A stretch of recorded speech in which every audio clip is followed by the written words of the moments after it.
mulai dari jam 10 sampai jam 11.30. Sebelum kita mulai, ada sedikit open space dari Wakil Ketua Umum Bidang Hubungan Internasional Instituti Internasional, Om Adit. Boleh Om Adit kasih open space-nya dari Ali? Terima kasih eh, Om Doli, dan juga tentunya terima kasih ke Pak Adi untuk waktunya untuk sharing. Ya. Terus terang saya sebenarnya baru diinformasikan mengenai ini tuh 2 hari yang lalu, ya. Dan saya tentunya supaya nggak malu-maluin, saya tanya sama Om Doli sebenarnya apa yang akan diomongin gitu, dan apakah ada referensi yang saya bisa baca gitu ya. Dan akhirnya Om Doli ngasih buku, jadi akhirnya sedikit lebih lebih paham lah, sempat sempat baca baca bukunya. Jadi mungkin pertama-tama adalah selamat pagi untuk rekan-rekan semua, rekan-rekan member Ali, board Ali, mungkin ada dewan pakar juga, dan juga para audiens lainnya, baik yang member Ali maupun non-member, yang punya minat yang sama pagi ini untuk mendengarkan sharing dari Pak Sri Aditya untuk Ops Excellence. Ya. Pada saat sebenarnya setelah saya baca bukunya agak understated sebenarnya kalau misalnya kita bicara Ops Excellence saja dengan Pak Sri Aditya, Pak Adi. Karena dan saya sangat sangat menganjurkan untuk membaca buku tersebut. Uh, Easy untuk dibaca, ya beberapa kalau misalnya terlalu rumit bisa di skip, tapi saya melihat bahwa Pak Adi ini adalah profesional yang sudah melalang buana, ya, dan punya pengalaman yang sangat kaya, bukan hanya dari satu industri, tapi dari beberapa industri, dari beberapa posisi juga yang sangat beragam, ya. Dan harusnya kita tidak hanya melihat dari sisi operational excellence saja, tapi juga buku ini atau misalnya pengalaman dari Pak Hadi juga mencakup area yang lebih luas ya dalam business excellence, dan tentunya juga adalah personal development. Jadi mungkin nanti kalau bisa sharing lebih banyak, sedikit keluar topik, Pak Adi itu mungkin bisa memberi nilai tambah kepada kami dan teman-teman yang lain, gitu ya.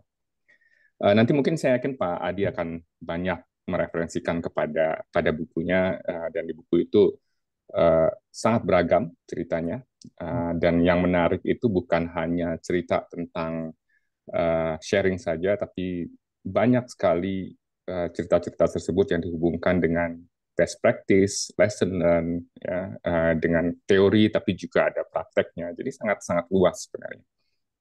Uh, Selain itu, yang juga saya perhatikan sepanjang membaca buku tersebut adalah Pak Adi ini sangat menunjukkan bahwa beliau selalu berkeinginan untuk selalu memperbaiki diri, continuous improvement, punya passion untuk mengembangkan mencapai apa yang ditargetkan oleh perusahaan. Ya. Uh, Juga sering disebut banyak hal mengenai pentingnya komunikasi, kolaborasi, ya, dan leadership ya untuk memecahkan masalah dan mencapai tujuan. Nah, pada kesempatan pagi ini tentunya hal-hal tersebut yang kita harapkan bisa di-share dan bisa menjadi pelajaran kepada uh, anggota ALI maupun pemirsa yang lainnya. Dan tentunya juga saya berharap bahwa kita semua juga bisa mencontoh semangat beliau yang selalu belajar, menerima tantangan dengan pikiran positif, dan juga seperti apa yang kita lakukan pagi ini, punya keinginan untuk sharing. Saya berharap sesi ini bisa bermanfaat bagi kita semua, apalagi dengan situasi seperti ini, ya, kita tentunya butuh banyak positivity. Dan tentunya seperti biasa, kalau kita ngomong dengan ahli diskusi, ini kan diskusi ya, jadi bukan kuliah ya. Jadi kita juga berharap, kami berharap adanya interaksi yang dua arah atau multiple direction.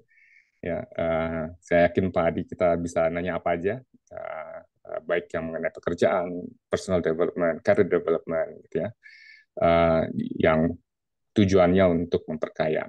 Dan memang itu merupakan tujuan dari ahli diskusi ini, supaya pengalaman yang berharga dari pembicara bukan hanya di-share, tapi juga bisa diulik, bisa dilihat, bisa dicontoh nantinya.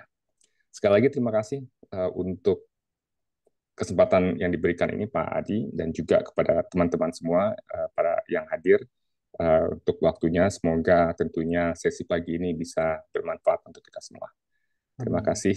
Uh, uh, Kembali ke Pak Dodi. Assalamualaikum warahmatullahi wabarakatuh. Waalaikumsalam warahmatullahi Baik, wabarakatuh. terima kasih Pak Adit.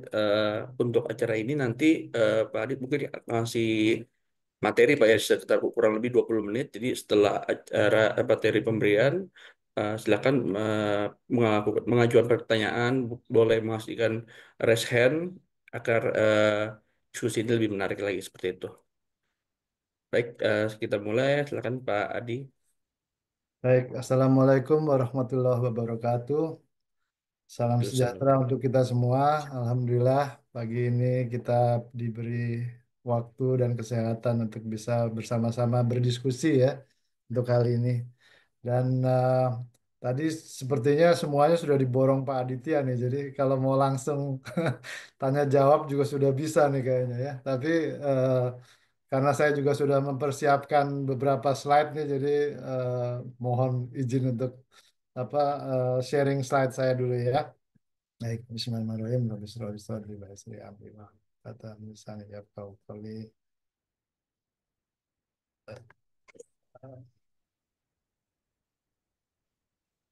Bentar bisa dulu lagi ditanyakan. Betul, siap. Ya, kalau nanti pertanyaan kira-kira eh, nunggu dari moderator ya, maksudnya tidak ujuk-ujuk di tengah gitu ya, Pak Doli. Boleh Pak. Jadi Saya setelah terserah aja sih. Bapak kasih materi aja, gitu di akhir aja Pak, biar lebih menarik. Baik, mungkin apa sudah terlihat slide saya? Sudah Pak Adi. Ya.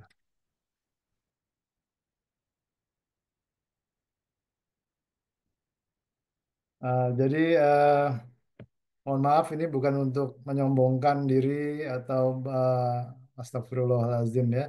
Jadi supaya lebih convincing aja nih bahwa apa yang saya sharing itu betul-betul dari merupakan pengalaman yang memang semoga bisa menginspirasi dan juga menyemangati kita semua ya.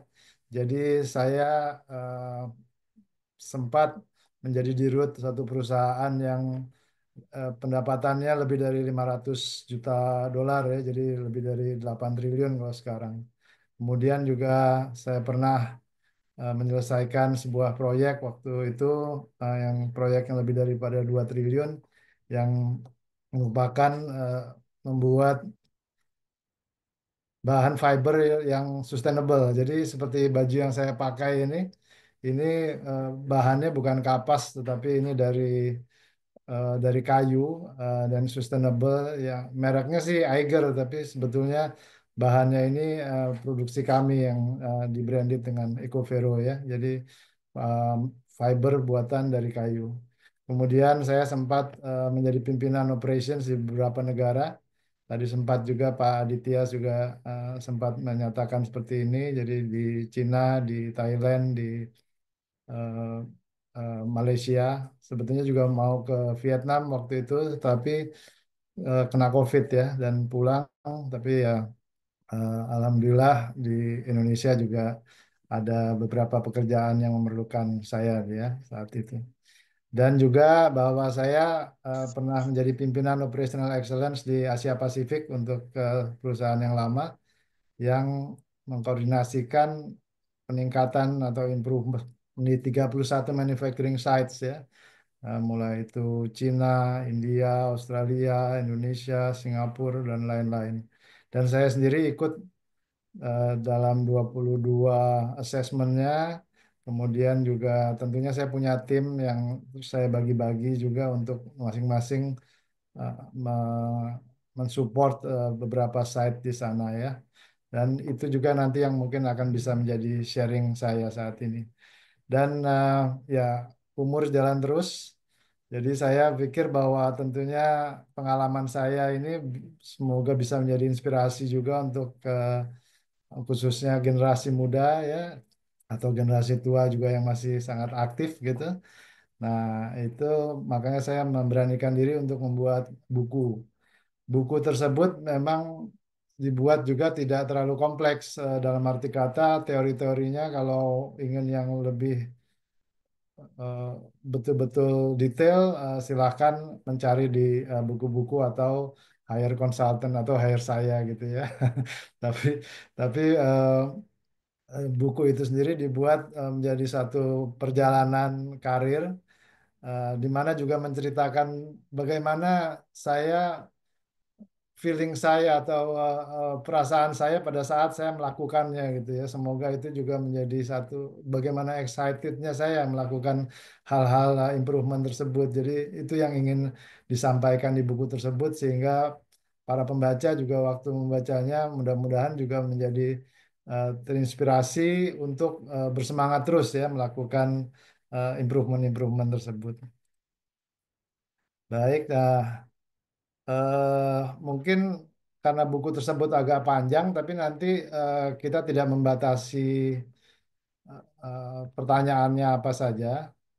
Hanya mungkin saya akan lebih memfokuskan yang di monolog saya sekarang ini kepada operational excellence, ya.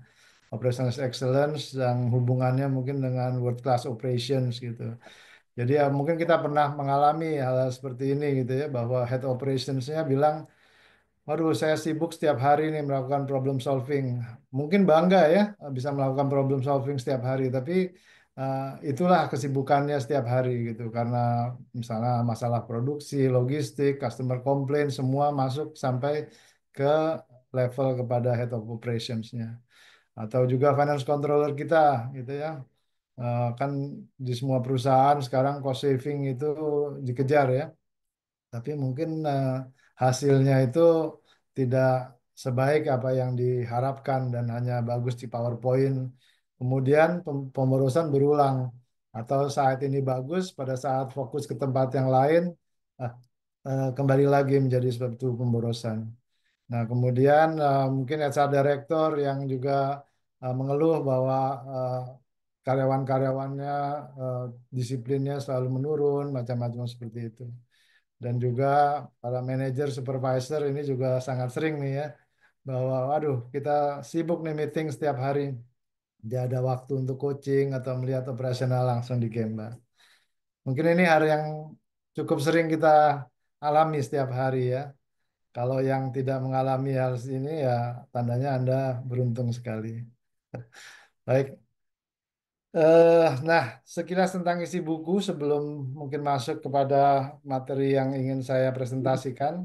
Eh, Oke.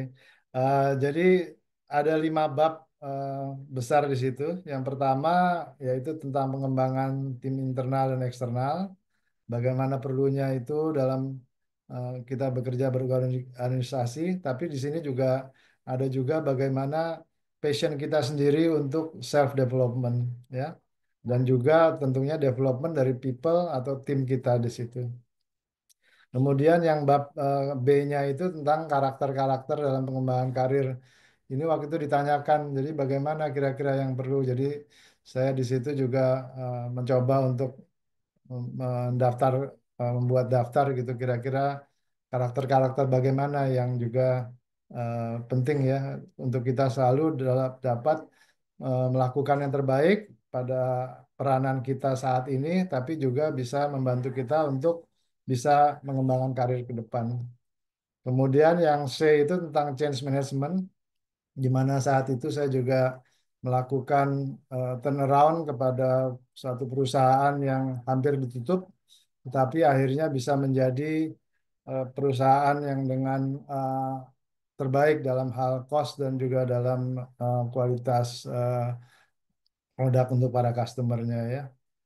Dan akhirnya karena itu juga di yang D itu saya dipromosikan untuk menjadi kepala daripada Operational Excellence yang saya ceritakan seperti itu untuk seluruh Asia Pasifik dan juga mengcover 31 manufacturing site di sana ya. Dan yang terakhir itu problem solving oriented, di mana ada masalah besar, saya dicemplungkan gitu di situ. Dan ya kita tidak boleh menyerah gitu ya. Tapi kita mengakui jadi masalah-masalahnya seperti apa dan kita juga berusaha untuk berkolaborasi dengan segala pihak agar masalah tersebut dapat diselesaikan. Jadi itu yang menurut bukunya. Nah, tapi saya mungkin akan nanti akan lebih banyak kepada yang apa yang kami sebut di World Class Operation tersebut yang hubungannya dengan operational excellence ini. Dan kemarin udah sempat ngobrol dengan Pak Doli setuju gitu ya. Terima kasih Pak Doli. Baik, saya mungkin memberikan contoh dulu. Ada, maaf ya, waktu saya training Lean Six Sigma Black Belt, waktu itu 6 bulan training di Amerika dan di Eropa ya. Nah, ada salah satu ya eh, yang cukup membekas di saya gitu. Jadi ini cerita tentang ada tentang scrap di seperti kita lihat di sini. Jadi scrap di sini di manufacturing scrap ini result untuk Januari Aprilnya dia menurun di April sampai hampir sekitar 2% yang merupakan eh, achievement atau prestasi yang sangat baik ya. Jadi ya factory manajernya senang sekali mengadakan pesta macam-macam.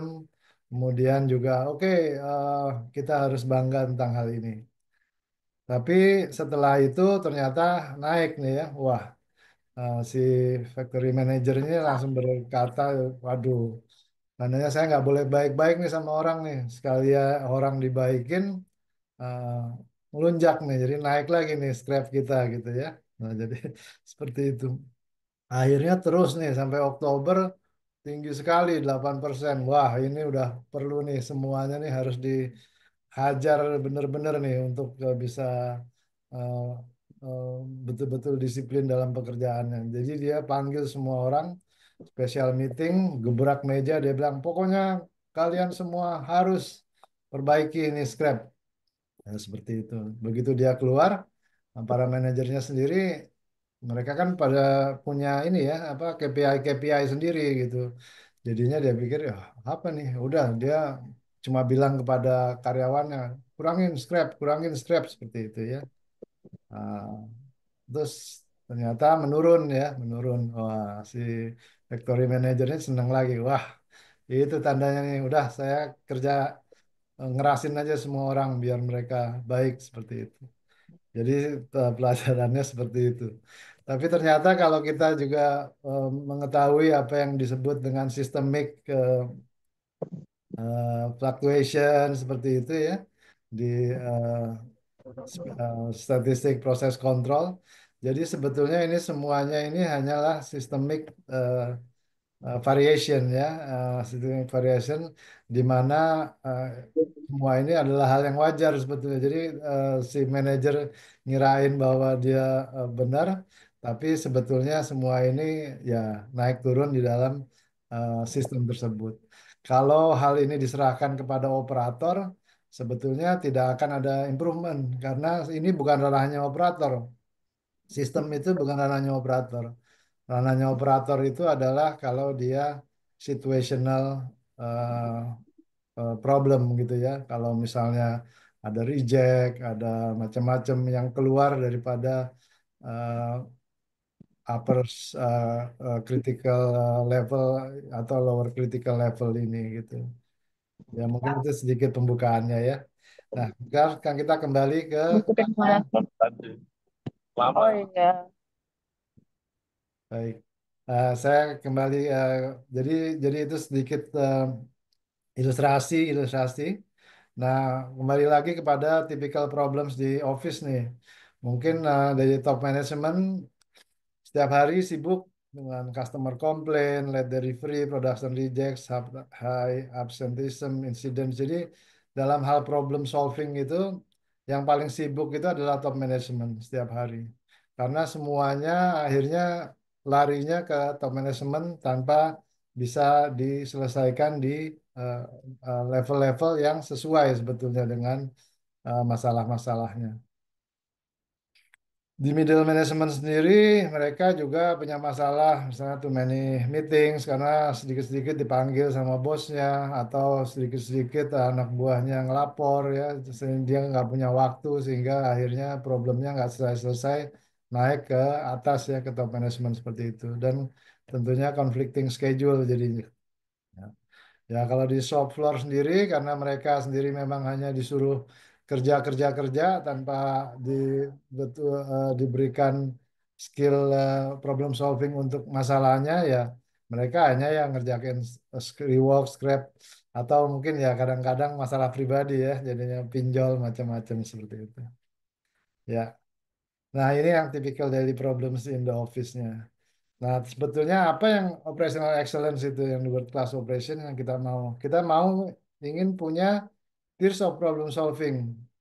Tiers of problem solving yaitu level-level tertentu bisa menyelesaikan problem-problemnya yang di area mereka sendiri. Jadi seharusnya seperti piramida ini, bukannya piramida terbalik seperti ini gitu ya.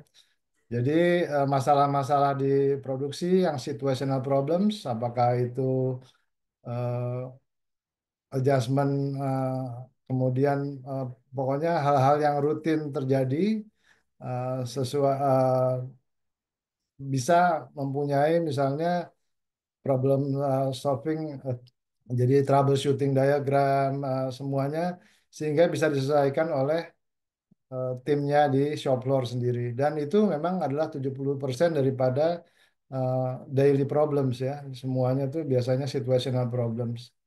Seandainya yang sini bisa menyelesaikan situational problems tersebut, maka yang di middle di sini multidisciplinary team bisa mereka melakukan problem solving untuk systemic problems. Dalam arti kata systemic problems itu yang mungkin berhubungan antar departemen gitu misalnya ya. Nah, kemudian bisa juga akurasi harus dipertinggi, macam-macam. Kalau kita kembali kepada ini, jadi misalnya ternyata kita mau menurunkan lagi dari rata-rata 4,5 ini ke bawah. Nah, itu sistemik harusnya ya.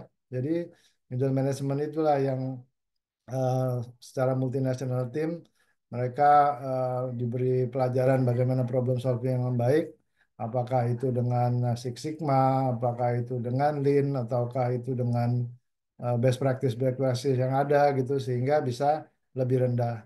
Atau kalau itu tentang kualitas tentunya average biasanya dipertahankan, tetapi UCL LCL-nya yang dipersempit ya, dipersempit.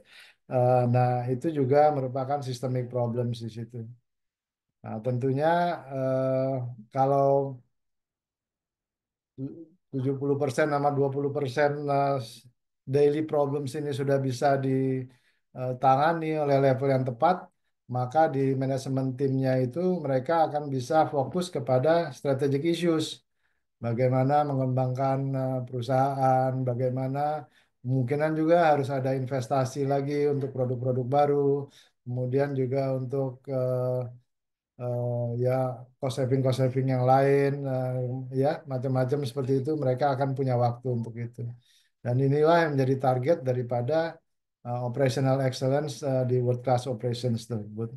Tentunya memang tidak semua problem akan bisa diselesaikan sekali aja sehari. Jadi juga tentunya harus ada tuh ad hoc project team di sini yang memang ahli-ahli, ahli Six Sigma macam-macam untuk bisa menghandle masalah-masalah yang memerlukan memang eh, analisa yang lebih eh, menyeluruh ya. Dan kemudian juga mungkin juga interdepartment macam-macam. Nah, itu memang harus ada sebagian orang yang di talent-talent lah khususnya yang untuk dilatih untuk bisa mengerjakan proyek-proyek improvement tersebut. Inilah jadi target kita. Ya. Nah, kenyataannya bagaimana? Kenyataannya tentunya seperti tadi ya. Jadi yang eh, piramidanya piramida terbalik. Bagaimana piramida terbalik ini bisa menjadi piramida yang benar plus project experts. Tentunya juga tidak semudah membalik sebelah tangan. Sehingga ada roadmap-nya, ada cara-caranya gitu ya.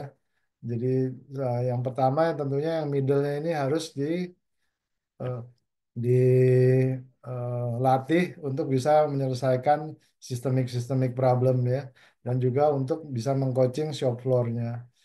Sementara itu shop floor-nya juga dilatih untuk bisa akhirnya menyelesaikan, mendokumentasikan ya semua masalah-masalah kecil yang sebetulnya bisa mereka kerjakan dalam ruang lingkup timnya sendiri di situ.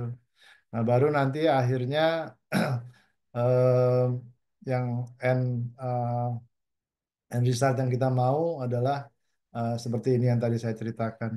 Jadinya situational problem bisa dihandle oleh shop floor team, kemudian sistemik bisa oleh middle management, dan strategic issues-nya top management akan punya waktu untuk bisa menyelesaikannya. Begitu. Ya tentunya ini juga susah, susah ya.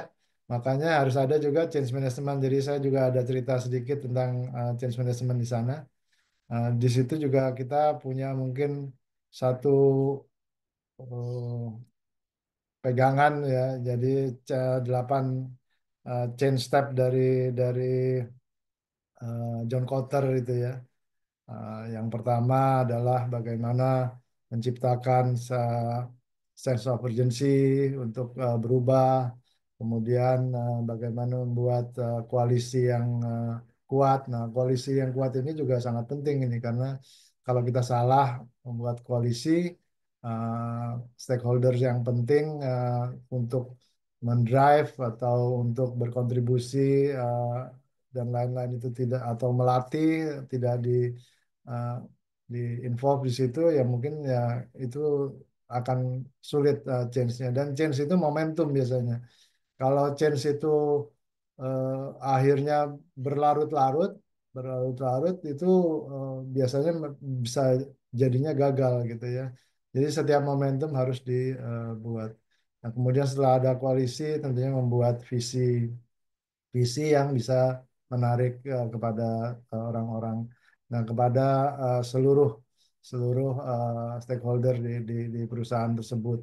Setelah itu adalah bagaimana kita menginformasikan kepada the rest of the organization atau juga external stakeholders, tetapi juga bisa kita ukur terus-menerus nih ininya, eh, kesadaran mereka. Dari mereka yang pertama hanya mungkin aware, menjadi understand, kemudian menjadi commit ya untuk bisa melakukan perubahan-perubahan tersebut.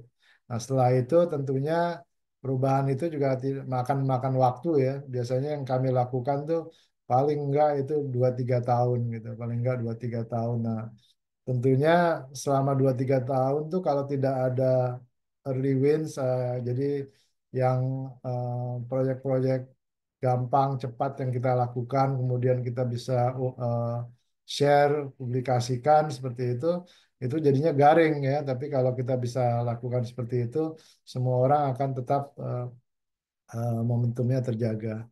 Nah, setelah itu eh, tentunya juga action-action, kemudian KPI-nya macam-macam sebelumnya juga sudah ditentukan, betul-betul progresnya di monitor dan disupport ya. Dalam arti kata disupport sini yang memang memerlukan support diberikan, tetapi kalau yang memang tidak bisa dirubah ya tandanya harus digantikan. Kemudian semuanya dijadikan SOP, kemudian semuanya bisa menjadi culture yang baru, dan itu semuanya akan merupakan cycle. Nah, di situ jadi saya juga di change management ini ada hal-hal yang mungkin penting di sini, dalam arti kata tadi ya coalition structure. pengalaman saya melakukan perubahan, tapi kalau bosnya si site tersebut yang mungkin di global atau regional juga tidak di-involve gitu, atau tidak engage, itu juga sulit ya. Karena eh, jangan-jangan nanti juga ada prioritas lain ke sana ya yang akan merubah daripada yang roadmap yang kita sudah buat. Dan ini roadmap juga ya. Karena satu perusahaan biasanya perusahaannya besar. Tidak semua bisa big bang kita lakukan, tapi biasanya ada pilot, ada kemudian roll out tim satu, tim dua, macam-macam. Dan tim itu sendiri juga nggak mungkin kita latih keseluruhannya itu dalam satu hari. Jadi ada roadmapnya kapan dia harus dilatih untuk bisa melakukan meeting, kapan dia bisa dilatih untuk bisa mengerti KPI, mengejas KPI-nya sendiri, mengambil tindakannya, kemudian bagaimana tentang tim leadernya harus di ya, ya macam-macam ya, dan juga bagaimana kita mengembangkan trainer internal, dan juga bagaimana push dan pull-nya itu yang harus dilakukan. Workplace management biasanya itu juga menjadi satu pilar di situ. 5S biasanya yang kita pakai di sini. Disiplin ini sangat penting karena kalau nggak ada disiplin, kalau nggak kesalahan langsung diselesaikan, maka change akan berlarut-larut. Empowerment, nah empowerment ini di buku tersebut saya juga ada bahas sedikit. Empowerment terbagi menjadi 4. Nah, di podcast saya disebutkan MAMA gitu ya. Jadinya mau, kemudian authorize, kemudian mampu, kemudian dia akuntabel. Tapi itu bukannya urutan sih. Jadi dalam arti kata keempatnya itu bertahap, tapi semuanya harus ada untuk menjadi empowerment. Nah, kalau empowerment ini sudah bisa berjalan, tentunya tim akan bisa memanage change-nya di mereka dengan lebih baik sendiri. Data management khususnya ya karena kita punya KPI macam-macam, dan visual management agar kemajuan itu juga bisa dimonitor oleh yang memang berkaitan ya. Fokus improvement di sini jadi tentang keahlian problem solving macam-macam, dan ada performance management. Paling enggak performance management ini ya semakin kalau untuk level performance appraisal ya mungkin paling nggak dua dua kali per tahun ya. Tapi kalau untuk eh, level operasional ya kita KPI, ada yang daily KPI, ada yang monthly KPI, ada yang target tahunan macam-macam, dan juga bagaimana caranya supaya fair macam-macam. Ada banyak best practice, saya juga ada share di buku tersebut, nanti bisa dicari lebih baik. Asset care, nah tentunya juga kita memerlukan alat-alat macam-macam sehingga bagaimana mesin-mesin tersebut bisa dirawat dengan baik, khususnya kalau nanti digabungkan dengan empowerment, bisa ada autonomous maintenance ya untuk level-level yang sesuai. Dan tentunya ini best practice karena kalau kita tidak ngambil best practice dari buku, dari konsultan, dari teman-teman kerja atau dari karyawan baru yang memang sudah berpengalaman bekerja di tempat lain, eh, nanti majunya kita ya segitu-segitu aja gitu ya. Tapi dengan best practice ini kita harus terapkan masing-masing. Sehingga misalnya yang fokus improvement problem solving ya tentunya ada best practice-nya yang memakai metode-metode Lean Six Sigma macam-macam seperti itu. Asset care juga mungkin kita mau pakai TPM, visual management kita mau pakai balance scorecard macam-macam ya. Itu best practice juga sangat diperlukan sehingga memang meaningful change-nya itu akan naik kepada eh, improvement atau target yang juga kita inginkan. Dan yang pasti juga training dan coaching karena kita memang bekerja sebagai tim dengan orang ya, sehingga mereka semua harus di training. Tapi training kalau kita tahu bahwa skill development itu hanya kalau dari training khususnya kelas training itu hanya 10% aja yang nempel ya. nanti harus 20% itu secara ada exercise-nya, macam-macam mentoring, dan 70% itu dari hands-on experience-nya. Ya. Nah, waktu melakukan itu semua, sistem coaching ini harus ada. Jadi bahwa software di coaching oleh siapa supervisornya atau tim leadernya misalnya, tim leadernya nanti juga harus di coaching oleh supervisor atau manajernya, kemudian manajernya juga di coaching oleh top manajemennya, dan juga mungkin kalau memerlukan coaching, top manajemen memerlukan coaching bisa ke Pak Ananta mungkin ya, karena beliau nih yang ahli coach sekarang nih, master coach. Oke, ya. Jadi pilar-pilarnya seperti itu. Nanti kalau kita mau ada pertanyaan lebih, kita bisa ini. Dan tentunya ada juga fondasinya ya. Jadi untuk bisa semua itu eh, bisa menjalankan dengan baik, tentunya integrity, integrity. Jadi di perusahaan, di tim harus ada integritas yang baik ya, di produk dan juga karakternya di sana. Dan tentunya juga compliance di situ, karena kita tentunya tidak mau tidak untuk melanggar hukum ya. Dan biasanya daripada manajemen sistem di sini ya, itu yang akan membuat eh, framework daripada kisi-kisi kita bekerja, di mana itu yang nanti akan kita continuously improve ya, untuk health, safety, environment, dan juga tentunya quality. Dan continuous improvement di sini, continuous improvement di sini ya, passion daripada organisasi tersebut untuk bisa mengembangkan organisasi, mengembangkan orang-orangnya, dan juga mengembangkan diri sendiri di sana. Dan yang terakhir tentunya respect for people ya. Jadi kalau kita khususnya mau eh, mendapatkan suatu world class operations, operational excellence dengan eh, apa level-level yang tepat dalam menjalankan tugas-tugasnya, menyelesaikan problem solvingnya, itu kan diperlukan empowerment juga, dan diperlukan trust, diperlukan bagaimana semua misalnya diskusi, meeting, dan juga problem solving menjadi efektif. Di situ respect for people sangat penting. Mungkin itu yang ingin saya sampaikan saat ini 10.38. Ya, mungkin tepatlah waktunya ya Pak Duli ya. Mungkin jadi setelah ini kalau Baik, tanya jawab silakan. Terima kasih. Assalamualaikum warahmatullahi wabarakatuh. Waalaikumsalam. Terima kasih Pak Adit. Saya persilakan Bapak dan Ibu untuk ada pertanyaan, boleh di raise hand atau langsung open mic.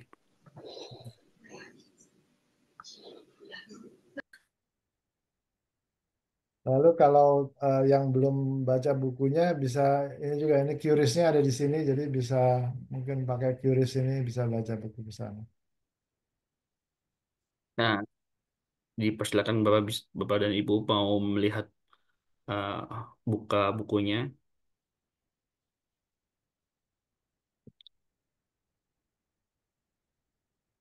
Bapak dan Saya, Ibu saya stop persilakan share. kalau ada pertanyaan atau langsung open mic ke Pak Aditya sendiri.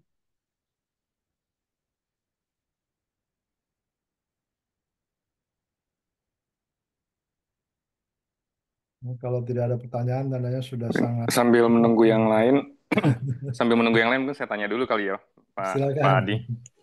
Ya. Tadi bicara mengenai change management, itu kalau misalnya peran budaya, kalau berdasarkan pengalaman Bapak, peran budaya, perbedaan budaya dalam change management itu bagaimana, dan mungkin bisa share pengalaman untuk memanage change dengan budaya yang berbeda gitu ya, mungkin ada yang harus diperhatikan atau ada yang harus dijaga gitu. Ya, Itu pertanyaan dari saya, Pak. baik. Terima kasih Pak Aditya. Eh, jadi saya memang pengalaman untuk roll out World Class Operations ini dengan change managementnya salah satu di dalam roadmap-nya itu ya, kepada banyak negara ya. Uh, Memang ada negara-negara yang lebih kepada ikut nurut gitu. Misalnya kalau di Cina itu dia sebetulnya ikut aja tuh. Ada juga yang misalnya di India mereka eh, semuanya mau mau berprestasi gitu ya. Jadi nah, jadi biasanya cepat tapi eh, kadang tidak tepat seperti apa. Tapi yang eh, daripada 8 step change culture tadi kita memang harus lakukan awalnya ya. Jadi yang tentang bagaimana menciptakan sense of urgency dalam arti kata di situ melakukan SWOT-nya dan itu dilakukannya oleh tim manajemen timnya aja ya. Dan mungkin juga seandainya ada internal leaders eh,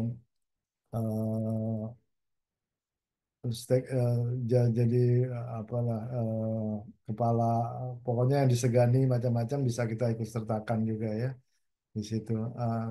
Itu bisa kita lakukan dan setelah itu coalition strong coalition structure-nya itu yang juga sangat perlu tuh. Seperti tadi saya bilang. Jadi siapa yang akan bisa menentukan prestasi mereka itu harus ikut ya. Kalau tidak begitu eh, biasanya di tengah-tengah jadi ada prioritas lain atau juga kadang-kadang kalau kita akhirnya lambat kita yang disalahkan juga gitu ya jadi memang harus ada seperti itu. Nah visionnya kemudian dilakukan. Nah setelah vision itu biasanya memang di roll out ke seluruh organisasi gitu.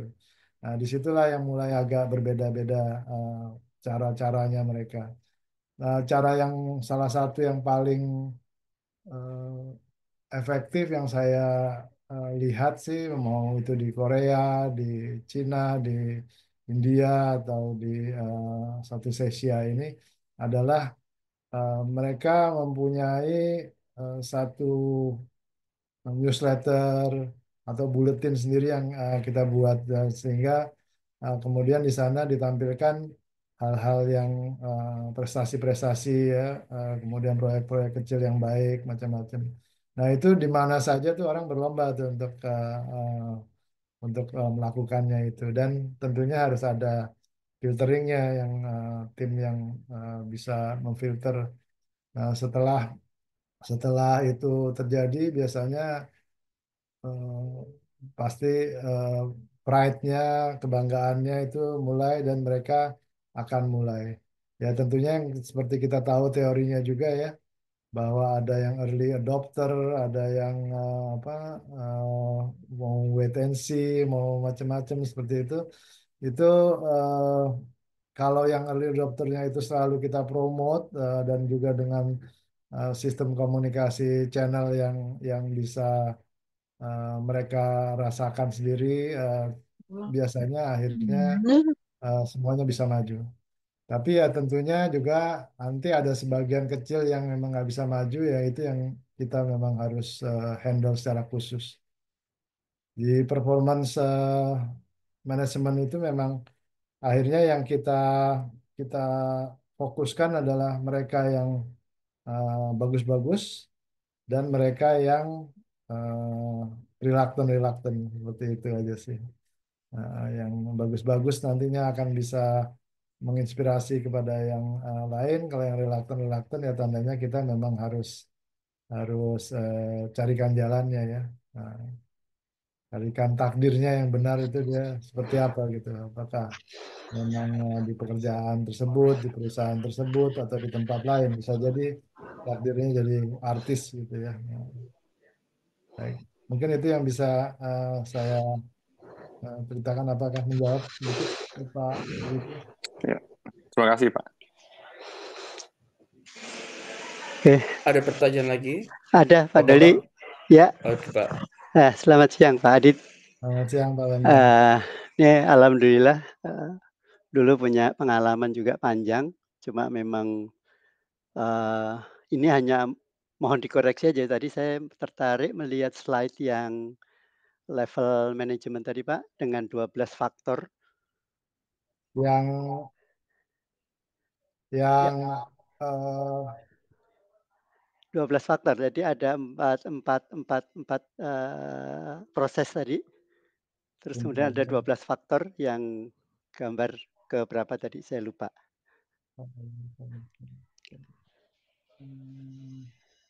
Mungkin bisa di slide ya. Bentar. Yang terbalik atau yang Bukan. yang Lagi, ini? maju lagi, ya maju lagi. Yang ini bukan? Satu lagi. Oh ini, baik. Satu lagi, Pak. Ini kan 4 nih, satu. Nah. Ini. Oh iya, baik. Nah, ini sebenarnya kan bagus sekali, Pak ya. Saya terima Ya. kasih juga ini, kebetulan saya juga ada kesempatan untuk men-share juga dari experience juga. Ya. Nah, saya coba dari sekian banyak ini, saya mohon dikoreksi aja. Jadi apa yang coba saya ambil dari semua itu, saya coba ngambil dari disiplin, kemudian di sini ada best practice dan problem solving. Nah, dari apa yang ada di sini, saya coba lihat sesuai dengan pengalaman Pak Adit nih. Kalau tadi kita tahu best practice, kita tahu juga di sini ada problem solving. Nah, apapun dari yang dilakukan tadi pastinya juga ada disiplin. Nah, disiplin itu di kepala saya nih Pak, yang sudah terus saya lakukan dari sejak dulu itu adalah ada komitmen dan di sini ada konsistensi. Ya. Nah, saya coba ngambil konsistensinya itu di dalam pekerjaan tadi. Kalau kita ada di floor shop tadi itu, saya lihat di SOP-nya. Ya. Nah, kembali ke tadi problem solving. Sebagai katakan di situ pelakunya, artinya memang di shop floor-nya tadi itu do something untuk melakukan problem solving, tapi dia juga terikat dengan SOP. Nah, sementara apa yang memang di sini kita kalau sebagai katakan di situ leader-nya, kita tetap harus strict dengan SOP atau fleksibel untuk problem solving tadi. Itu aja saya coba experience dari Pak Adi seperti apa. Itu aja Pak. Makasih Pak. Baik, terima kasih Pak Bambang. Pak Bambang ini pasti pengalamannya juga sudah banyak ya, jadi nanti bisa buat buku juga Pak, biar bisa di-share ke kita gitu ya. Ya. Pengen Pak, cuman memulainya susah. Iya, saya juga baru sempat. Makasih Pak. Nah, tadi kalau pertanyaannya seperti itu ya, khususnya ini yang untuk di shop floor. Kalau disiplin SOP itu ya memang harus kita lakukan disiplin ya. Tapi SOP itu kan kadang memang mungkin ada yang terlewat atau kurang detail seperti apa gitu. Jadinya akhirnya ada masalah. Mungkin satu hal yang kita juga perlu kalau kita pelajari ke best practice yang dari McKinsey. McKinsey itu dia ada asset operations management. Dalam arti kata eh, operator menjalankan eh, seperti normalnya melakukan seperti SOP macam-macam. Nah, kemudian kalau pada saat ada masalah, mereka akan mencoba menyelesaikannya. Tetapi kalau mereka tidak bisa menyelesaikannya, mencoba menyelesaikannya juga biasanya harus ada kisi-kisinya tuh, troubleshooting atau adjustment, jadi seperti apa gitu ya. Kalau tidak ada masalah ya tandanya dia escalate escalate ke atas gitu. Jangan nanti ter apa namanya waktunya habis seperti itu. Nah, kemudian dia melakukan lagi yang lain. Nah, di eh, best practice masa tahapan yang lain adalah masalah-masalah yang besar banyak itu biasanya nanti ada lagi adalah bagaimana di situ membuat troubleshootingnya seperti apa sehingga ada membuat tabel troubleshooting tersebut sehingga operator akan bisa melakukannya next yang akan datang. Tapi tidak semuanya juga bisa. Jadi ada juga hal-hal yang mungkin memerlukan investasi macam-macam seperti itu. Nah, itu nanti naik lagi kepada manajemen untuk melakukannya. Ya, jadi seperti itu. Oke, saya Ada potong sebentar Pak. saya belum selesai sedikit, Pak. Oke ya. Nah, agak itu saya jadi agak lupa sedikit tadi yang mau bicara. Oke, Boleh ditanya dulu Pak, nanti saya oke, kalau oke. ingat saya Jadi tadi Pak, ya. jadi tertarik juga saya untuk mengembangkannya. Memang di sini saat itu juga kita sepakat dari middle manajemennya itu ya gimana kalau saat itu kita buat satu kelompok-kelompok atau circle-circle. Ya, Nah, circle dari setiap dari bagian-bagian si law shop, shop floor tadi itu eh, kita bebaskan dia melakukan PI, Pak. Sorry, partial improvement. Nah, dari apa yang ada itu nanti kita lihat seberapa sih achievement dari apa yang jadi PI-nya tadi itu bisa nanti memang bisa melakukan satu fleksibel tadi, Pak. Karena memang namanya mesin sih itu kan akan ada variasi. dilihat sebagai sesuatu yang memang tidak ada di mesin, itu pertama. Akan dilihat dari human error-nya, tapi dalam pekerjaan itu kan ada ketergantungan yang namanya raw material. Nah, di sini key-nya itu raw material itu memang tidak bisa konsisten dengan apa yang memang jadi pegangan yang namanya tadi ya, kalau kita menerima material itu kan selalu ada standarisasinya, tapi di sini kan selalu ada fleksibel juga. Nah, di sini sebenarnya masalah yang timbul.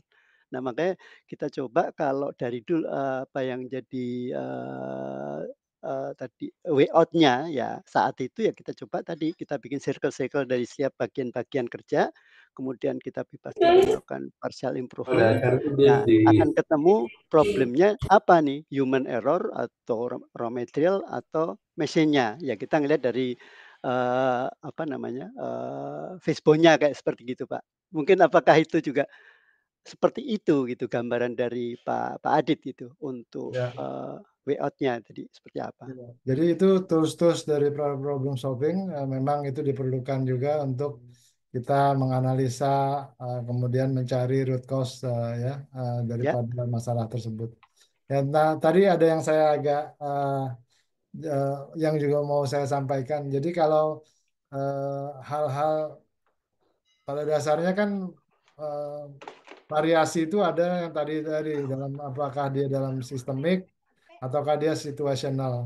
Nah, kalau dia dalam sistemik, ya tandanya memang eh, kita akan akan terima masalah itu eh, saat ini, tapi nanti akan diselesaikan oleh tim-tim kecil itu yang mungkin itu circle macam-macam. Nah, tapi ada lagi juga pengalaman yang misalnya juga kalau tadi kan operator mencoba menjalankan, kalau nggak bisa terus nanti dia terusin lagi, tapi dia escalate isunya. ya, Nah, kalau yang di eh, masalah-masalah seperti misalnya di Toyota yang pakai ban berjalan, ya mereka juga hampir sama gitu. Jadi begitu ada masalah, mereka berhentikan bannya gitu ya, kan ban.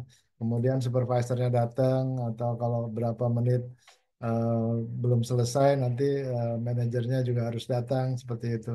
Nah, kalau masalah itu memang agak besar, tandanya dia akan melakukan adjustment dari awal atau dan yang punya masalah tersebut akan dipindahkan ke jalur khusus yang memerlukan reparasi di rework di tempat lain ya seperti itu. Ya mungkin itu sih Pak Bambang. iya iya, Pak. Ya Baik. ya, ini terima kasih. Saya juga hanya membuka aja, artinya Ya. ini kan kejadian udah berlangsung lama, Pak. Jadi saya udah retired, udah 55, sekarang udah 20 tahun yang lalu. Jadi saya coba reminding aja gitu dengan perkembangan Pak Adit gitu ya, dengan keterkinian gitu. Apakah memang seperti itu perkembangannya? Ya alhamdulillah sih, saya pikir juga tidak jauh beda dengan apa yang memang pernah saya hadapin. Jadi saya coba Ya. untuk menempatkan diri aja, jangan sampai saya dengan current, apa namanya, experience ini menjadi ketinggalan gitu, artinya ya kuno lah gitu, Pak. Apa Ya, ya. ternyata juga tidak ada perubahan. Jadi saya coba terima kasih nih, saya juga di-remind untuk ke sana, Pak. Baik, Sama-sama Pak Pak. Bambang, makasih Pak Bambang. 55 itu 55 umurnya atau lahirnya Pak? Pensiunnya, Pak. Oh pensiunnya. Oh Ya. Kalau umurnya masih tuaan saya tandanya kalau 55 sih, Pak. Oh iya Pak, saya pensiunnya di 55, sekarang udah 70 Pak. Oh, Sorry Pak. makanya. Baik. Iya. Pak Adit ada pertanyaan di kolom chat. Ini ada pertanyaan dari Pak Hari. Dia bertanya, selama ini challenge terbesar atau tersulit dalam penerapan proses change management yang baik itu apakah dari sisi sistem atau SDM, Pak? Iya. Eh, Lagi-lagi memang coalition structure-nya itu. Jadi coalition structure itu memang harus ada steering committee yang kuat yang di atas daripada organisasi tersebut. Gitu ya. Nah, kemudian di organisasi tersebut juga harus ada top manajemennya juga punya ininya sendiri, apa namanya, levelnya sendiri untuk bisa mendrive semuanya ini ya ke leading sama managing change-nya itu.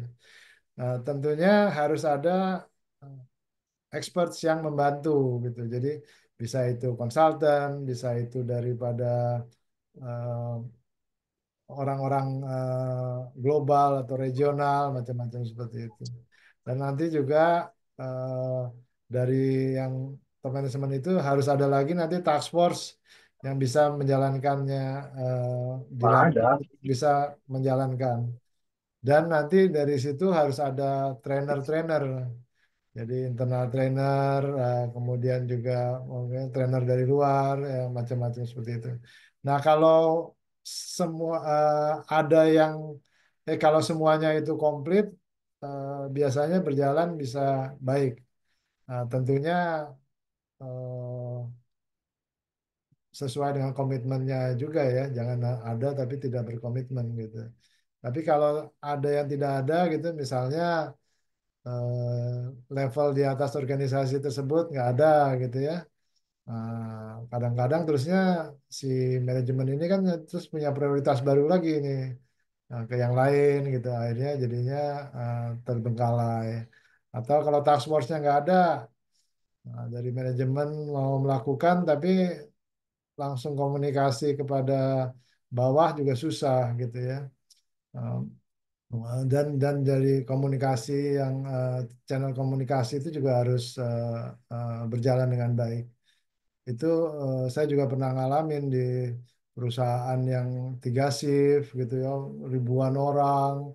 Itu juga sulit itu untuk uh, level apa channel of communications-nya gitu untuk bisa ke semua orang sampai di sana. Atau kita nggak pakai expert apakah dari luar atau kita hire expert baru yang betul-betul di uh, support oleh manajemen dan apa namanya, uh, steering committee-nya gitu ya. Nah, itu juga akhirnya eh, banyak yang dilakukan mungkin jadi salah gitu dan tidak tidak berjalan dengan baik change-nya. Jadi lebih kepada situ sih. Untuk nanti yang bawa-bawa sendiri juga semuanya level of commitment-nya harus terjaga tuh. Makanya tadi coaching itu perlu. Sehingga karena yang tim leadernya sendiri juga memang harus seia sekata dia. Kalau dia di atas ngangguk-ngangguk, di bawah dia juga nyatakan yang lain gitu, dan tidak di coaching, ya itu memang sulit sih. Tapi pokoknya coalition structure-nya itu yang memang harus lengkap dan committed kan itu. Baik, Pak. Terima kasih, Pak Adit. Ada lagi pertanyaan dari Bapak dan Ibu atau dari Pak Ananta? Nah, Pak Bos, saya ingat tahun 2000-an dulu saya juga aktif di Ali nih. Dulu Ali masih mailing list dulu, belum ada WAG atau macam-macam gitu. Ada Pak Ananta, Pak Mahendra, Pak Neti, macam-macam di situ. Gimana Pak Ananta? Nah, Adit nih orang lama, orang ahli lama. Iya.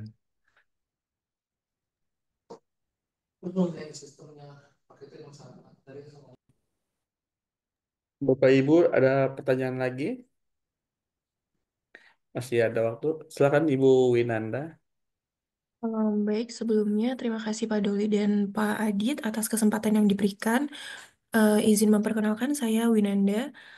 Mau bertanya bahwasannya tadi terkait dengan pemaparan Bapak, disampaikan bahwa untuk mencapai operational excellence itu bisa berjalan dengan baik kan harus ada integritas yang baik di perusahaan, compliance, quality management, continuous improvement, respect of people, dan lain sebagainya.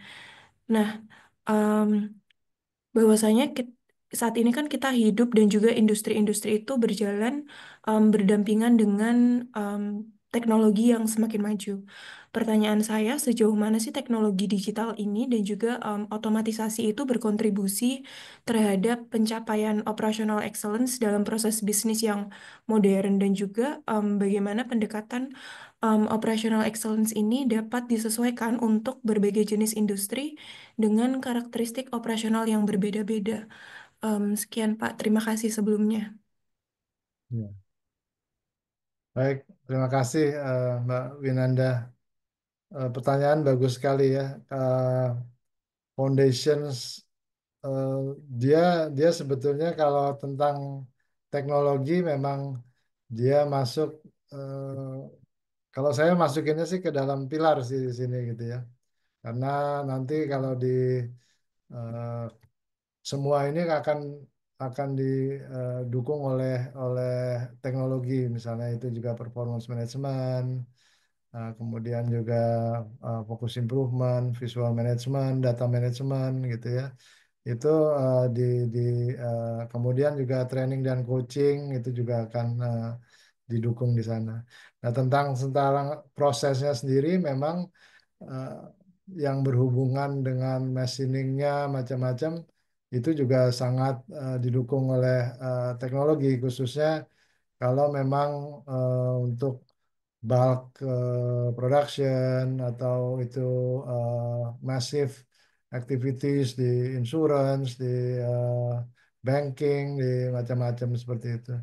Dan juga untuk eh, yang kita inginkan, kita juga punya learning organization. Jadi semua orang itu ingin punya eh, apa namanya passion untuk bisa maju, untuk bisa mengerti lebih banyak. Nah, sekarang mungkin juga selain yang organisasi itu juga bisa buatkan untuk eh, mesin-mesinnya, perencanaan, dan juga training dan macam-macam. Mungkin secara individu itu sekarang juga paling nggak bisa menemukan jawaban-jawaban lebih cepat gitu ya. Mau buat slide apa aja juga bisa lebih cepat, frameworknya dari mana kalau kita tanya ke misalnya chat GPT ke mana seperti itu. Ya itu memang merupakan revolusi baru untuk dalam arti kata speed dan juga eh, apa ya tapi secara koordinasi tetap manajemen orang yang akan menentukan juga sih, koordinasi dan disiplin itu. Jadi ya memang itu termasuk ke dalam. Nah, tapi saya nggak masukkan ke dalam ini sih, nggak saya masukkan ke dalam fondasi, tapi dia mungkin di pilar di sini. Mungkin harus ditambahkan di situ ya, teknologi ya. Ya, terima kasih Mbak Winanda. Terima kasih Pak Adit atas jawabannya. Ya. Kalau mau tanya yang lain di luar yang presentasi juga mau ngobrol-ngobrol. Oh, ada Pak Muhammad Bangun. Baik Pak, Bapak izin bertanya ya Pak. Jadi di suatu perusahaan itu ada yang namanya program digitalisasi nih Pak, karena kan saat ini tuh kita udah menuju ke yang namanya teknologi AI ya Pak ya. Ya, Nah, namun dari sisi middle management itu eh, kita harus bagaimana menjadi penghubung ya Pak antara manajemen atas dengan tim yang di bawah. Nah, Eh, pengen bertanya dan izin sharing aja Pak, bagaimana pengalaman Bapak ya ketika kita menghadapi suatu kondisi di mana tim di bawah kita itu sebenarnya sudah tahu dan tidak mendukung ya bahwa nanti akan ada restrukturisasi. Namun dari manajemen itu meminta untuk segera restrukturisasi. Nah, bagaimana ya Pak pengalaman Bapak dalam kita menyikapi hal itu dan juga kita menginformasikan ke tim bawah kita. Terima kasih Pak. Hmm. Ya, memang dalam bisnis itu tidak selalu naik, tapi juga bisa turun ya, itu satu. Kemudian pada saat kita eh, melakukan analisa, SWOT ya, Strength, Weaknesses, Opportunity, Threats, itu mungkin di tempat threats-nya itu ada hal-hal yang mungkin memang akan sangat mungkin terjadi ya. Jadi eh, sebelum mulai melakukan suatu change memang harus betul-betul menemukan eh, the needs for change-nya gitu. Apakah perlu gitu kita melakukan change itu kenapa? Ya mungkin karena kompetitor kita juga sudah melakukannya atau eh, belum tapi akan melakukannya gitu misalnya dan pasar kita tidak berkembang misalnya juga hal-hal seperti itu. Nah, kalau itu sudah memang menjadi satu kebutuhan, ya memang change-nya harus di-plan untuk bisa melakukan itu. eh, kalau kalau memang harus merasionalisasi, ya dibuat plan-nya gitu ya. Tapi memang harus sesuai dengan hak dan kewajiban masing-masing dan juga memang nyata untuk yang harus nanti terdampak di sana ya. Biasanya kita juga harus menyiapkan semacam apa frequent asked questions gitu FAQ ya. Kira-kira nih orang bertanya apa sih? Jawabannya seperti apa? Pertanyaan seperti apa? Jawabannya seperti apa? Jadi kita buat FAQ itu frequently asked questions dan itu jadi pedoman untuk manajemen dan tim-tim leader di bawah kalau ada yang menanyakannya. Dan itu yang dipercaya bahwa itulah nanti menjadi dasar daripada apa dasar komunikasi gitu ya daripada change ini sendiri. Ya. Tentunya memang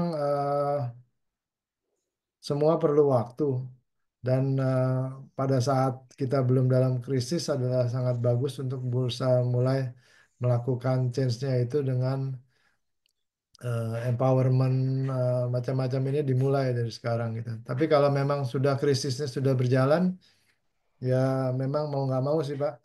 Tapi ya lagi-lagi seperti tadi di the needs for change-nya, kemudian plan-nya seperti apa, kemudian juga dibantu dengan komunikasi yang baik, antara lain dengan frequently asked questions tersebut yang pada saat meeting kita juga sudah bicarakan dan juga sudah dipahami memang itu adalah jalan yang akan diambil oleh perusahaan saat ini gitu.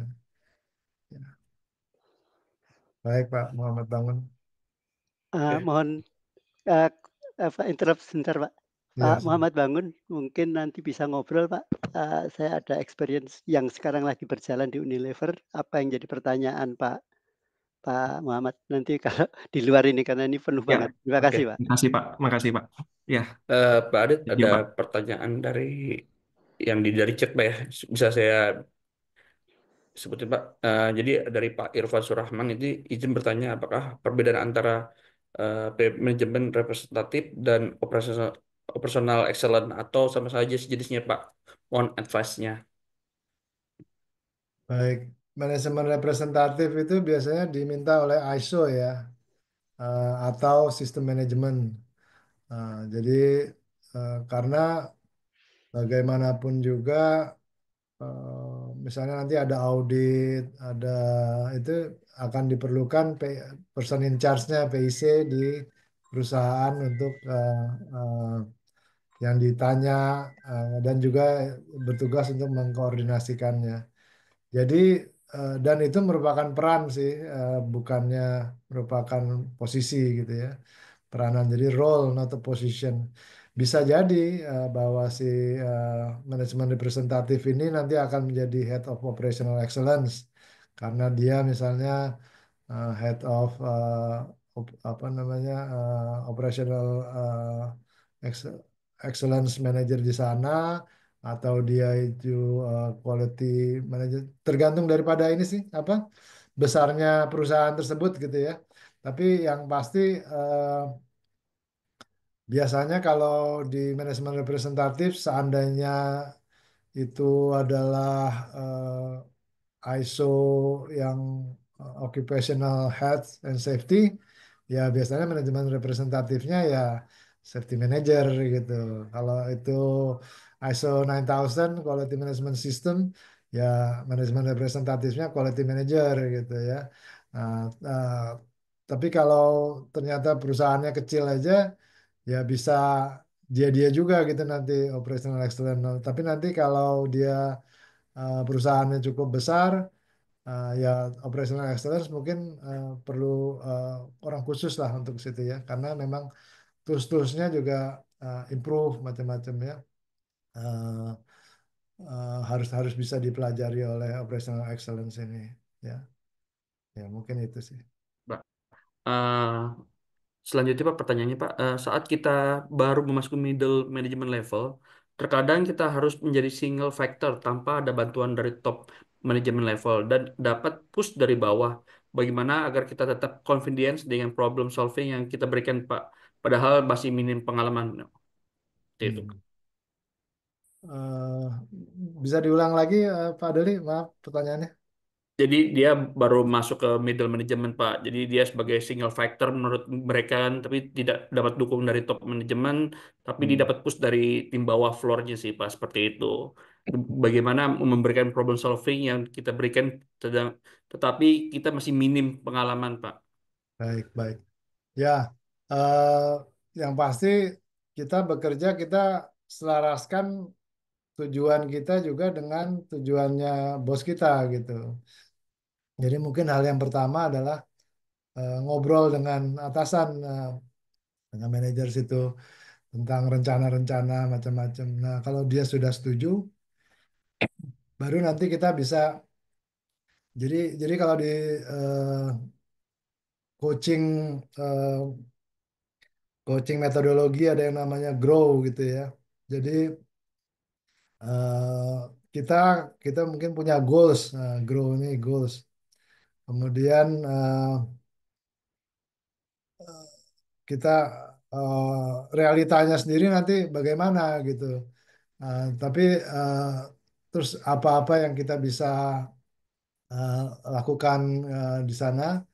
Nah, kemudian juga kita buat rencana bersama dengan atasan kita. Sehingga karena di semua sebetulnya di semua project problem solving eh, bukan hanya yang penting project manajernya, tapi yang penting adalah sponsornya juga. Sponsor ini dari atasan atau pokoknya orang yang berpengaruh di situ. Dan sponsor ini juga harus mengerti di mana dia tugasnya adalah menghilangkan barrier-barrier daripada eh, aktivitas daripada proyek tersebut. Jadi ya nggak bisa kita ujuk-ujuk kita mau maaf ya ini pendapat saya gitu. Kita mau melakukan sesuatu tapi atasan kita sendiri em, tidak tahu apa yang kita mau lakukan dan tidak mau jadi sponsor kita. Nah, kalau kita lihat bawahan kita itu sebetulnya juga masih kurang dekat sama kita sendiri. Nah, kita adakan kick off meeting, kita panggil mereka, tapi kita juga panggil sponsor kita di sana gitu. Kita ceritakan bahwa tujuannya seperti ini, apa yang akan menjadi perbaikan untuk perusahaan, apa yang akan menjadi kemajuan untuk para eh, timnya itu sendiri gitu ya, dan si sponsornya ada di sana yang bisa show bahwa dia akan support dalam hal ini. Itu mungkin yang apa advice yang bisa saya berikan. Terima kasih. Oke, Pak Adit. Ini ada pertanyaan Pak. Ya, mungkin saya loncat dari pertanyaan sebelumnya Pak ya. Jadi kemarin kita kan ada dari Pak Yan Sudiana ini yang menanyakan di luar topik. Beberapa hari yang lalu kita ada kejadian Pak kecelakaan di Ciawi Pak dan ada klaim dari prinsipal muatannya yang dibawa oleh pengangkut di luar kontrol dari prinsipal. Dikaitkan dengan change management, apa yang prinsipal dan 3PL pengangkut yang harus lakukan, Pak? Jadi waktu itu ada kejadian di nggak salah 2 atau 3 hari yang lalu di Ciawi, kecelakaan yang cukup parah ya, bisa 8 orang meninggal. Nah itu gimana ya menurut dari change management itu seperti apa? Dari prinsipalnya atau dari 3PL-nya, Pak? Hmm. Ini masalah klasik. Jadi peraturannya tidak realistis, ya. Peraturan dari pemerintah tidak realistis gitu misalnya ya. Jadi truk besar misalnya hanya kapasitas hanya boleh 10 ton gitu. Kemudian disiplin yang akan diterapkan adalah suruh bayar kalau eh, overloading ya, overload gitu, bukannya ditahan, bukannya apa. Dan akhirnya yang dilakukan oleh perusahaan ya mungkin taruh sampai 35 ton seperti itu. Ini kan realitas kita saat ini seperti itu kan. Ali tahu benar nih seperti itu.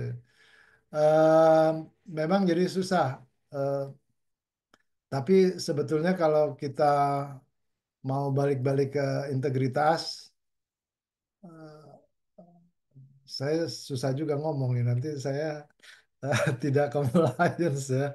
Tapi tapi paling tidak kita sebagai perusahaan harus sampai ke batas safe sebelum sampai ke batas compliance gitu. Itu dulu sih. Jadi kalau save-nya 25 ton, peraturannya 10, tapi nanti boleh ini ya jangan 35 ton gitu. Itu. Jadi di mana sih save-nya kita gitu ya? Save itu yang uh, apa namanya mungkin opini saya secara pribadi ya.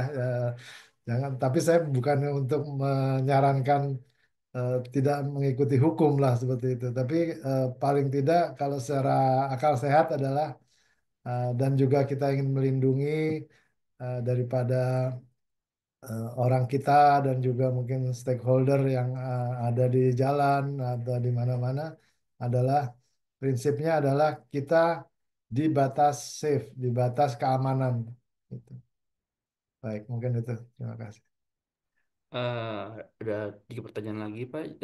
Jadi ada pertanyaan, Hmm. operational excellence ini bisa diartikan harmonisasi antar divisi, tidak menutup hanya sebatas lingkungan operasional semata. Bagaimana menghadapi tantangan ekspansi market atau efisiensi? Mohon device-nya, Pak. Versi efisiensi. Oke. Jadi yang operational excellence tadi kita mempunyai best practice dan mempunyai sistem yang baik, kemudian termasuk juga problem solving karena biasanya eh, kompetensi kita adalah kita melakukan pekerjaan apa yang diharapkan dari kita itu satu ya. Jadi pekerjaan rutin.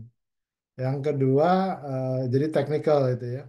Yang kedua adalah kita harus bisa problem solving gitu di scope kita. Makanya itu juga harus merupakan satu kompetensi itu problem solving. Yang ketiga itu mungkin leadership, manajemen, atau interpersonal skill. Itu juga diperlukan tuh, karena kalau itu tidak dipunyai maka nanti aktivitas kita yang berkaitan dengan orang lain, dengan baik dengan atasan, dengan bawahan, macam-macam itu tidak efektif. Nah, tadi dan dia harus di level-level yang sesuai. Jadi kalau saya kembali seperti itu ya, di mana lebih banyak masalah, yang di bawah itu 70% harus bisa diselesaikan, kemudian 20%, 10%. Dan yang 10% itu adalah yang tentang strategik tadi ya. Jadi ini juga sangat berkaitan dengan bisnis. Seandainya misalnya ada ekspansi, ada apa yang strategis ini bisa mulai merencanakan apa yang akan dilakukan tahun depan, 3 tahun lagi, 5 tahun lagi, dan itu juga mungkin ada best practice-nya kita sebut IBP, Integrated Business Planning gitu ya, atau dulunya namanya SNOP, Sales and Operations Planning. Nah, itu ada jadi bagaimana akhirnya si planning itu mulai daripada marketingnya, jadi produk, manajemen, kemudian bagaimana kepada salesnya, kemudian kepada operationsnya, semuanya dibuat balance dan semuanya dibuat satu kata gitu ya. Kapan akan mulai diluncurkan, eh, kapan kapasitas akan ada, kemudian kapan finansial akan support macam-macam. Nah, itu untuk yang ekspansi. Mungkin tadi saya share sedikit tentang itu. Dan yang kedua adalah tadi yang tentang efisiensi yang dibicarakan ya. Nah, efisiensi memang jadi dari strategis juga di situ. Memang apa yang kan eh, dan sistemik juga ya. Jadi memang sistemik ini proyek-proyek untuk bisa membuat macam-macam lebih efisien. Apakah itu lintas departemen, apakah itu juga kecepatan mesin, kualitas yang lebih baik, lebih akurat, macam-macam seperti itu. Tapi juga ada efisiensi yang bersifat strategis di atas bahwa kita harus menurunkan cost seberapa besar, kita harus nah itu yang memang tugasnya top management di situ. Nah, nanti kalau memang itu semua sudah bisa dirangkum dalam satu needs for change lagi, kemudian kira-kira seperti apa ya, mulai change manajemennya dijalankan. Ya mungkin itu. Terima kasih. Terima kasih Pak Adit.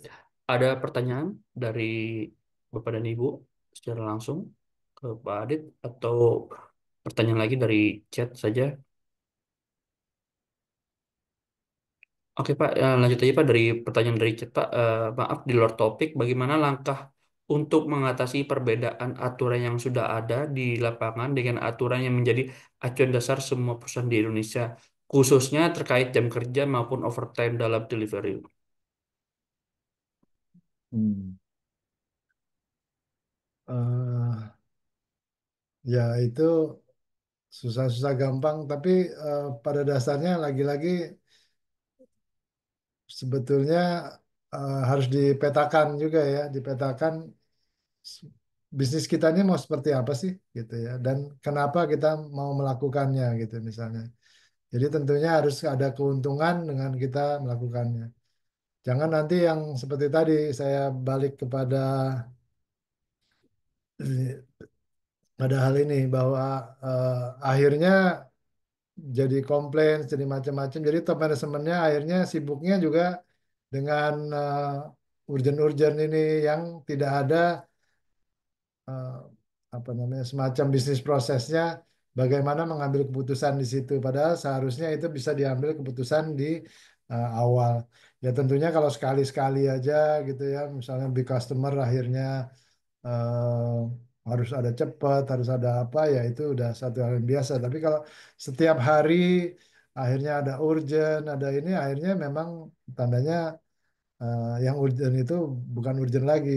Jadi ini yang kita uh, mau rubah menjadi seperti ini gitu ya. Jadi apa yang petakan dulu kira-kira bisnisnya seperti apa, kemudian kenapa kita mau melakukan seperti itu, dan desain perusahaannya sesuai dengan itu selama masih menguntungkan untuk kita. Itu sih. Terima kasih. Baik, Pak Adit ya. Mungkin terakhir dari saya Pak, mau nanya Pak. Jadi pengalaman saya Pak, saya bagian operasional excellence Pak ya. Jadi kadang-kadang operasional itu bukan di dalam aja Pak. Jadi kadang-kadang ada gangguan dari luar nih Pak, lingkungan. Mungkin ada perusahaan yang di lingkungannya industri itu tidak begitu pusing. Tapi kalau ada lingkungan di daerah tertentu yang gangguannya ormas lah atau warga sekitar, itu gimana Pak? Ya, ya memang berbisnis di Indonesia ini banyak sulitnya juga gitu ya. Iya. Eh, Ya, kita juga memang harus petakan di stakeholder ini siapa aja stakeholder kita gitu. Kemudian bagaimana approach kita ke mereka. Jadi harus ada stakeholder management di situlah ya. Kemudian kalau yang seperti tadi ya tandanya ormas-ormas apa yang memang akan kritikal sehingga ada spy-spy kita yang di sana atau ada orang kita juga yang bisa ini atau dengan lingkungan Pak Lurah macam-macam bagaimana tapi ya tentunya balik-balik adalah sesuai hukum dan juga eh, tidak membuat kita jadi boncos gitu ya kerugian ya. Nah, eh, memang untuk banyak perusahaan juga harus berkoordinasi dengan keamanan macam-macam seperti itu. Ya, itu sih Pak, apa spesifik setiap perusahaan lain, tapi mulainya dari stakeholder management dan juga bagaimana nanti mappingnya, kemudian actionnya masing-masing ke sana seperti itu. Apa, Dan Pak, Pak, ada satu pertanyaan. Bapak mau jawab juga, Pak? Sebelum masih kita ada tutup. 4 menit, boleh saya Oke, baik. silakan. Ada pertanyaan dari Pak Charlie itu, mohon izin bertanya, bagaimana strategi yang dapat diterapkan untuk memastikan budaya continuous improvement bisa berjalan? Selain itu, bagaimana cara efektif dalam mengelola resistensi yang mungkin muncul? Ya, ya mungkin itu tadi kembali ke jawaban sebelumnya ya, bahwa kembali ke change management adalah eh, mungkin nggak ada di sini, tapi yang 8 step dari John Kotter itu. Jadi the needs for change-nya itu betul-betul real gitu ya. The needs for change-nya betul-betul real. Nah, kalau dulu saya punya pengalaman, ya memang saya yang mimpin langsung gitu. Nah, kemudian juga jadi ada tuh di bab buku saya bab bab berapa ya? Bab C-nya itu ya. Nah, dari perusahaan yang hampir ditutup, kemudian kita bisa change menjadi yang terbaik di dalam cost dan juga kualitas, dan juga bahkan menjadi cukup role model juga di Asia Pasifik ya, dalam hal efisiensi macam-macam. Itu the need for change-nya betul-betul harus ditemukan, kemudian juga dikomunikasikan dengan baik, dan juga kita secara manajemen tim ke bawah kita tentukan KPI-KPI-nya, kemudian bagaimana mengkomunikasikannya tadi, dan bagaimana reward dan recognition daripada eh, member-member yang memang ber, eh, berprestasi, kemudian juga yang telah melakukan baik itu mau secara implementasi value atau itu implementasi daripada project gitu ya. Itu di situ saya ceritakan juga tuh. Jadi akhir-akhirnya eh, project kita yang melakukan operator dan nanti presentasinya juga operator macam gitu karena akhir-akhirnya semua terinspirasi bahwa memang continuous improvement itu adalah yang akan membuat perusahaan maju seperti itu. Baik, terima kasih. Terima kasih Pak Adit dan terima kasih Bapak dan Ibu yang telah hadir di acara ahli ajak diskusi. Sebelum kita tutup, kita ada sesi foto. Ya. Mohon bisa